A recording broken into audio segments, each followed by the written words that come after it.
আসসালামু আলাইকুম আর রহমতুল্লাহ বরকাতু। আজকে আপনাদের সাথে নিয়ে আসলাম আলুর ভর্তার রেসিপি।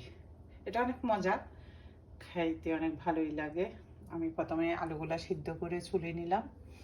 এখন আমি কয়টা রসুন নিব আর দুইটা লাল মরিচ দিব।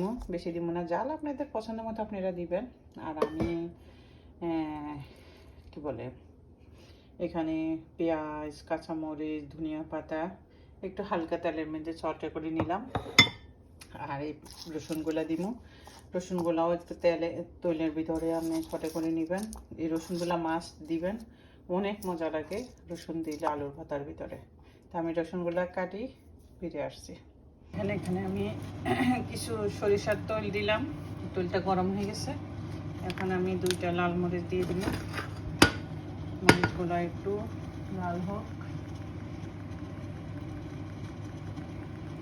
দেখেন এখানে আমি এখন আমার এই কাঁচা রসুনগুলো দিয়ে দিলাম, সাথে করে নিব। রসুনটার বদলে মনে হয় আলু ভর্তাটা অনেক মজা লাগে, জানি না আমি এইভাবেই বানাই। যারা বানান তারা তো জানেন, আর যারা বানান না তারা একবার বানাই খাইবেন, দেখবেন কেমন লাগে।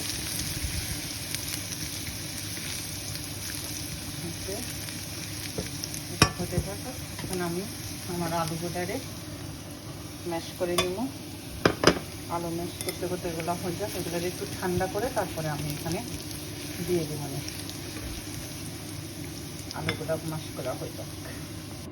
দেখেন আমার আলু ভর্তাটা মিক্স হয়ে গেছে। একটু লবণ দেখলাম, অনেক মজা হয়েছে। সবাই এরকম করে বানাই খাইবেন। আজকের মতো আল্লাহ হাফেজ।